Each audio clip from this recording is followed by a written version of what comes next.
Hello，大家好，歡迎翻嚟澳洲生活知識頻道啊！啱啱呢一個禮拜裏面，2026年澳洲嘅 budget 就正式揭盅啦。今次睇嚟唔係一個普通嘅微調喎，有好多人好錯愕，甚至好多人諗緊，會唔會長期開始做緊一個財富嘅大洗牌嘅先兆呢？咁有人呢，就一夜之間呢，就多咗幾萬蚊退稅，但係有啲人就因為遲咗少少，就可能冇咗一啲好大嘅負扣稅嘅優惠喎。咁無論你係個人層面、家庭層面、企業層面，甚至信託嘅層面，究竟你係贏家定係輸家呢？我哋今日輕輕同大家先做一個教學嘅分享啦。咁同過往一樣，今日嘅教學內容裡面冇任何嘅投資建議，但係建議就有一個，記得 subscribe 我哋嘅 YouTube channel，like 我哋條片，同埋介紹俾朋友仔啦。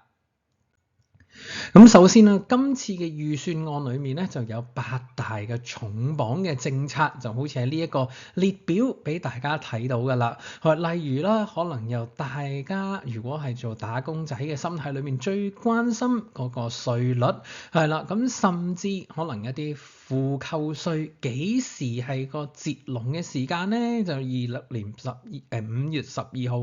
嘅7點半嘅傍晚，所以其實已經過咗㗎啦。咁甚至啦，大家可能覺得最震撼嘅一個 CGT 嘅改制，咁嗱呢一度咧，正因為有好多唔同嘅政策係有 announce 咗出嚟嘅，咁所以都要自己去細分翻究竟我睇緊 negative gearing 啊，定係睇緊 CGT 啊、income tax 啊，定係小型企業 SME 嘅角度裡面，所有嘅生效日期可能都有啲唔同，有啲係即時生效㗎。咁我相信啦大家除咗一定要睇實境政府最後公佈嘅內容之後啦，亦要去真係睇一睇望實啲時間。例如呢段時間可能我同飲開茶嘅時候，見到啲朋友都講開，喂個 discretionary trust 咧個30% 稅，喂要開始諗定㗎咯喎，因為可能一啲信託啊受益人咁都要同會計師去傾下㗎。嗱呢啲時間真係要望實，你要好好把握而家呢段時間嘅黃金機會啦嚇。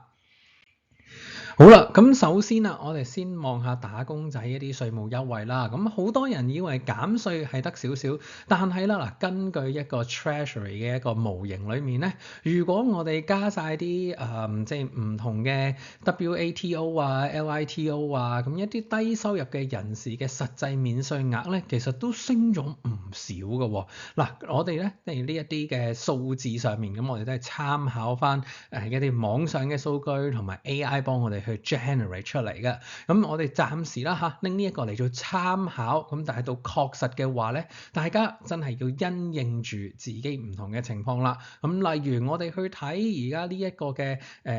數字，咁可能就算中產，大家就睇緊可能係大概19000幾啦。咁即係平均人工嘅家庭啦，一年係可以慳到可能2000幾蚊稅嘅。嗱呢個錢話多唔多，話少唔少，但係都起碼幫到手去做到交下啲水電煤啊，叫做幫補少少啦。咁但係記住，真係因應翻個實際情況去計一計嚇。好啦，咁如果你係原本已經係有啲舊樓嘅投資者啦，咁即係話你已經係物業係喺手㗎啦。咁當然啦，我哋要睇一睇就係你係咪之前已經簽咗啦，即係嚟講緊5月12號之前嘅夜晚黑7點半之前簽咗嘅。咁一個 negative gearing， 大家過去咁多年成日講個樓市上面好多人去利用好多唔同嘅位置啦，去爭取嘅其中一個優勢就係 negative gearing。咁喺呢個時間發生嘅約之前咧，咁係會獲得豁免嘅。咁但係咧，如果喺你之後先至去做 settlement 啦，咁都未有咁大影響嘅。但係要留意下之後啦，即係講緊2027年之後嘅升幅咧，依然啦係會被捲入咧新嘅 CGT 嘅制度啊。嗱呢一啲聽落去咧就一啲都唔簡單，甚至可能好多財務上面嘅嘢要考慮嘅。咁所以我都會覺得可能真係應該要揾下一啲專業嘅advisor 去傾一傾啦，甚至同會計去傾一傾，究竟要點樣去安排啦。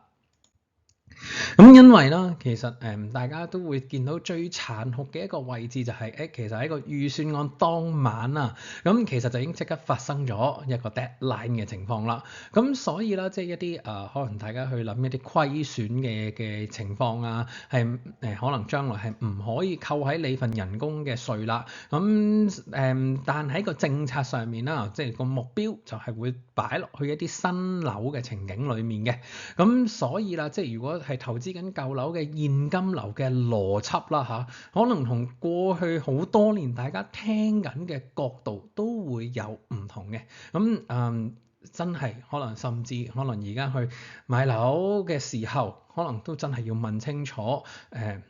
agent 究竟知唔知道，甚至而家應該要係點樣去考量自己一個樓宇嘅 portfolio 咧？尤其是喺澳洲，好多人嘅 portfolio 可能股票都未必咁多，可能樓仲多嘅，咁真係要重新去計一計唔同嘅嘢啦。好啦，咁而喺呢個政策上面，咁當然政府好想去做幫到一啲首次置業嘅朋友仔啦。咁所以咧，其實佢哋今次即係除咗之前做咗嘅一啲方向，嗱雖然短期裡面我唔係好見到話真係會即刻幫到即係首次置業嘅買家，無論你係後生仔定係一啲即係一啲新嘅家庭或者準備買樓嘅人。短期未必有咁大幫助嘅，係啦。咁但係我哋要望嘅就係可能例如佢有啲政策嚟話2% 嘅首期計劃會擴大，咁當然意向係好嘅，但係究竟銀行有冇呢一個咁樣嘅配合咧？即係究竟借唔借到咁多咧？呢個又係第二個因素。咁因為始終要諗風險㗎嘛，究竟自己借太遠嘅還唔還到？除咗銀行要諗你，正如我哋喺呢個頻道都講咗好多次 AI 嘅發展 ，AI 嘅應用而家殺緊出嚟，究竟自己係咪真係咁有安全嘅或者嘅能力去 make sure 將來嘅供款係冇乜問題咧？係啦，咁第二政府有做嘅就當然係去整咗一啲唔同嘅基建嘅計劃啦，咁希望就會令到個樓價撳低咗，係啦，咁但係啦，其實Yes or no 啊，因為一來要時間嘅配合，同埋供應同需求面，暫時都係最結構性嘅問題。聽落去係有幫到手嘅，但係如果我哋去諗一諗，當一啲投資者可能因為一啲 negative gearing 被逼去轉去 target 一啲新嘅樓宇嘅時候，究竟會唔會大家原來競爭緊嘅係同一個標的物咧？即係會唔會仲激烈咗咧？嗱，呢一啲我相信之後可能會有啲位要做一啲微調啦，係啦，但係始終中長期嘅角度，我哋當所有經濟一啲正常嘅週期啦，即係即係有少少上上落落，但係始終供應層面先係最重要嘅。會唔會原來咁樣嘅政策，包括埋之前嗰啲一套嘅政策，係會令到可能有啲舊嘅地方，即係一啲樓啲嘅投資者或者業主，佢哋會寧願想賣咗佢，會唔會騰空到啲地出嚟去起多啲樓咧？嗱，呢啲我哋真係要將來再逐步睇，但係個政策上面個方向似係長遠嚟講，可能個效果會大過而家短時間裡面見到嘅情景啦。好啦，咁而另外一個最震撼可以牽涉到好多人嘅情景，就係今次講緊 CGT 嘅改革啦。咁50% 嘅 discount 就會係喺2027年嘅7月嘅時候就廢除啦。咁即係會改用一啲同即係通脹掛鈎，即係我哋講嘅 CPI 啦，再加30% 嘅最低嘅稅率。咁當然有啲人話係咁，都仲會睇下究竟自己可能唔同嘅稅務情景，咁可能都會有唔同嘅考量因素，係嘅。但係今次令到除咗頭先講嗰啲因素之外，仲有令到最大嘅人估唔到或者叫覺得最誇張嘅就係連1985年之前買落嘅一啲以前係一啲免稅嘅資產咧，其實去到2027年之後咧，咁嘅升幅啊嚇，即係賺嗰部分咧，都要開始交稅。呢一個係一個好明顯一個係澳洲稅務史上面嘅一個分水嶺嚟嘅。咁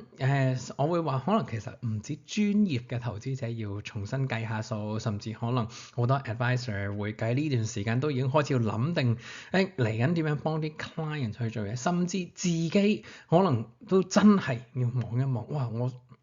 成個 wealth 成個家庭嘅財產嘅成個 portfolio 要點樣處理咧？係啦，呢一個我覺得唔係一個細嘅動作，甚至可能應該要越早準備，因為可能其實你都有好多唔同嘅手續上面要開始準備㗎。咁呢個，所以我會話真係大家盡量快啲去揾一啲你相信得過嘅 advisor 同會計去幫手啦。好啦，咁而喺投資股市方面啦，嗱，今次我發覺可能將澳洲個氣氛啦，即係始終通常大家睇住個 budget 都係睇稅啊，睇樓市為主啦。反而喺呢個即係個股市層面唔算講太多嘅，係啦。咁但係都喺度望好基本咁數一數啫，唔係任何嘅投資建議啊嚇。咁喺度望一望咧，其實如果根據佢哋今次嘅劃分啦，即係大家會見到其實可能有啲係會受惠過，贏家可能係啲國防嘅板塊啦。咁政府即係澳洲政府同國際啊，好多唔同國家嘅政府都一樣，都係加碼放喺國防呢個板塊度嘅。而另外一啲新嘅樓宇開發商啦，咁可能都會受惠啦，係啦。咁會唔會因為呢啲基礎建設又會帶動到咧？係啦。咁但係輸家啦，或者叫做可能冇咁受惠嘅啦，就係一啲原本淨係好倚靠啲舊嘅樓宇資產去做一啲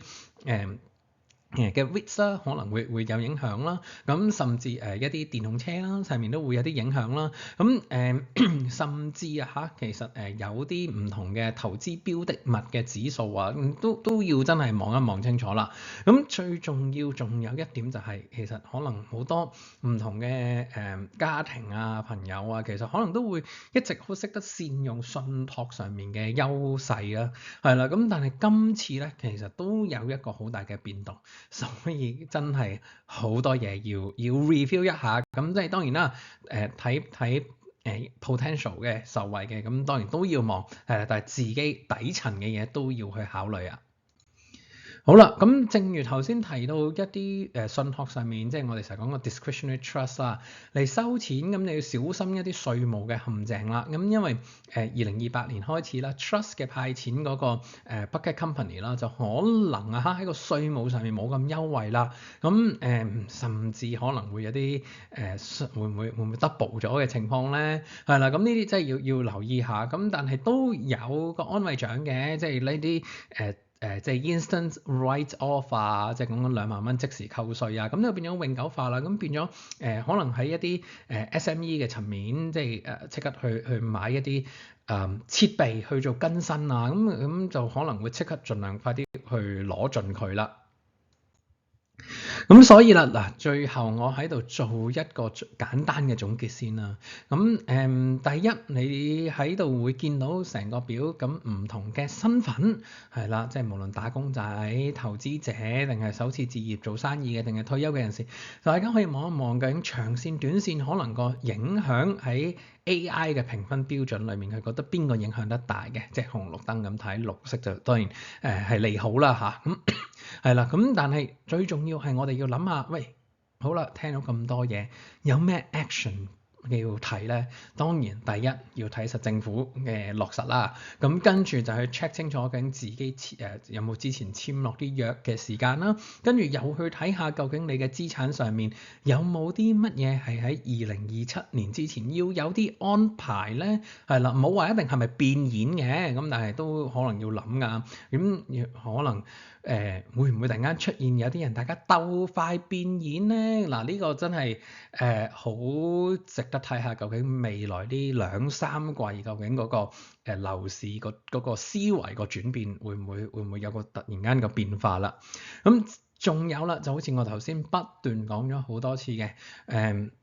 去揾一啲信得過專業嘅會計啊 advisor 去傾一傾究竟而家嘅情況啦，係啦，咁當然啦，即係如果你哋都需要嘅話，咁都可以留言